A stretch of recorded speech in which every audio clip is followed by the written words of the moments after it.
If you're thinking that YouTube is already too oversaturated and that somebody already took your idea for a YouTube channel, in this video, I'm going to share with you the top things that I would do right now if I was planning to start and grow a YouTube channel in 2019.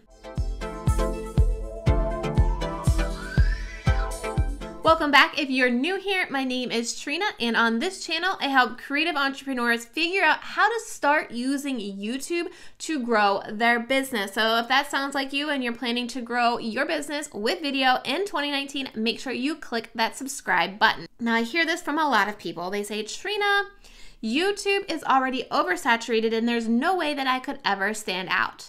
Yes, there are a lot of YouTube videos uploaded every single day onto YouTube, but not everybody is doing it right. So here are the things that I would do if I were to be starting a new YouTube channel right now. The first thing you have got to do is determine who you are speaking to.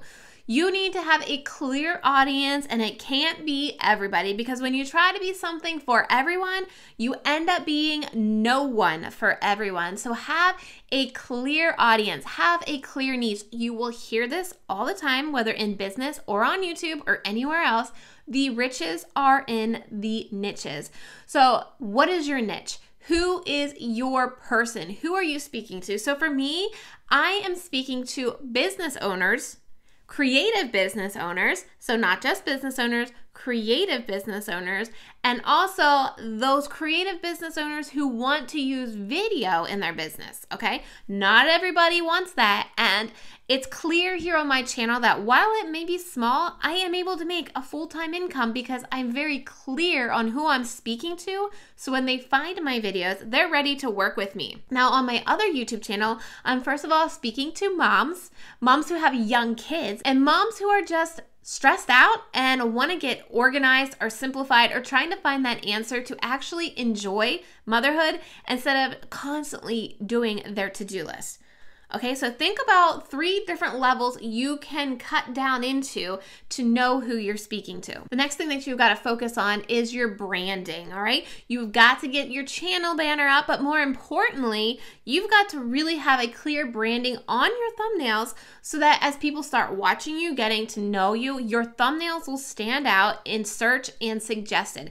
People who have maybe watched a couple of videos of yours but haven't subscribed yet are going to recognize your thumbnails and end up watching more content of yours if they can recognize your thumbnail. So whether it's putting a border around your thumbnail a certain color, or putting a watermark on the side of your thumbnail, or making sure the style of your thumbnail is the same through every single video. You've got to have that clear branding on your channel that stands out. Some other things to work on too when you're getting all of this branding and messaging together is writing a clear about you section. So really talking about that niche you're speaking to. And also creating that channel trailer, because people who are brand new to your channel, they're going to go there and that channel trailer is going to play automatically. So this is your golden moment to grab their attention, to make them really realize why they need to subscribe to your particular channel. So that's what I would focus on next, is your branding, your thumbnail layouts, and like the About Me section in the channel trailer.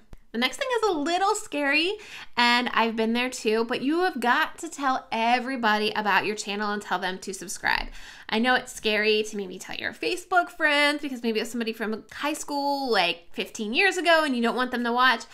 But the more you can get this natural subscriber growth going with people you already know, the more they're going to probably watch your videos to support you. So the more YouTube's going to see people watching your videos, and it's just going to be a snowball effect. So whether you're telling your Facebook friends, your email list, your Instagram followers, tell as many people as possible to just get the ball rolling on your channel. The next thing is creating good content. And I talk a lot about this on my channel. I will link a playlist below that will really help you figure out what good content is here on YouTube.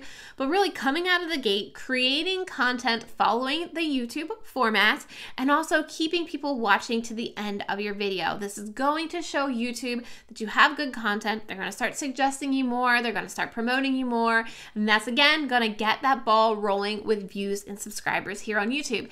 And not everybody is doing this. So that gives you a leg up on all the hundreds and thousands of millions of videos being uploaded every single day. The next next thing you've got to do is collaborate.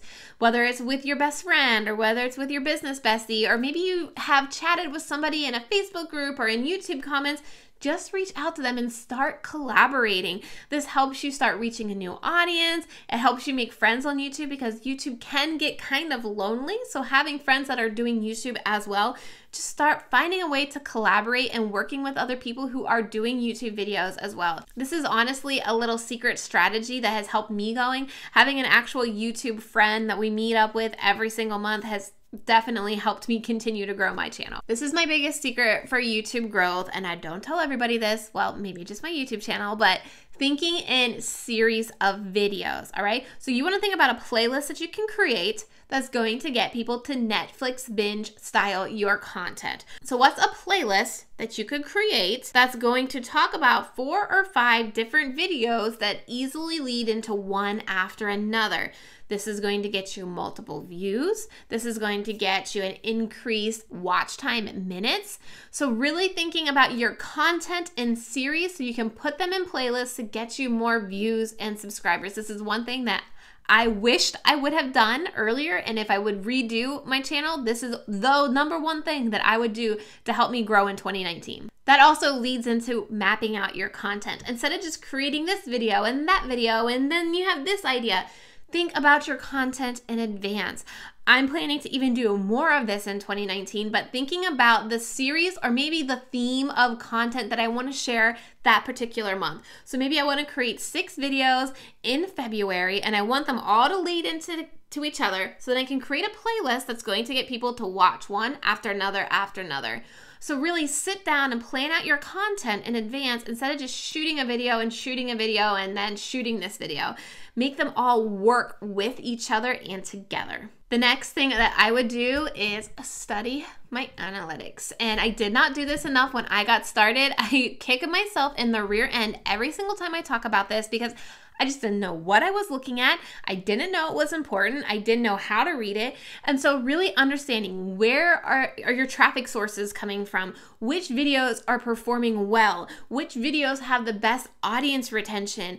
Create more of those videos and understand what you're looking at in analytics and give YouTube what they want. If you want YouTube to start recommending more of your content, they're going to show you what they want in your analytics by looking at your traffic keywords, by looking at your best performing videos and the audience retention on them. I have an entire video that helps you walk through analytics, which I'll link down below too, but this is going to be key, especially as more people jump onto YouTube. If you understand your analytics and you create content around your analytics, this is going to make you stand out. The biggest piece of advice I can give to you if you're going to start a YouTube channel in 2019 and see results from it is to have a workflow. This is the only way you're going to be able to stay consistent on YouTube without wanting to rip your hair out or go hide under your covers. Because being consistent here on YouTube is the key to success, and having a workflow where you know this day I'm scripting, this day I'm shooting, this day I'm editing is going to help you in more ways than I can tell you. So for example, I did all of my scripting for the videos that I'm shooting today yesterday. I'm shooting 6 to 8 videos today so that I'm done for the next 8 weeks. Knowing what you need to do and batching similar tasks together is absolutely game changer for me. And I have a Trello workflow. If you want to swipe mine, I'll link it down below. You can get that. It walks you through everything that I do with like over 57 checkpoints on creating this workflow. So I'll put that below. But this has got to be a part of your YouTube game plan in 2019 if you really want to see results. Now, if you want to continue to learn more about how to use YouTube and grow a YouTube channel, make sure you click that video that is on your screen right now. And don't forget to subscribe for new videos every Monday and Wednesday from me, helping you get more views and subscribers here on YouTube. Thanks for watching. Bye.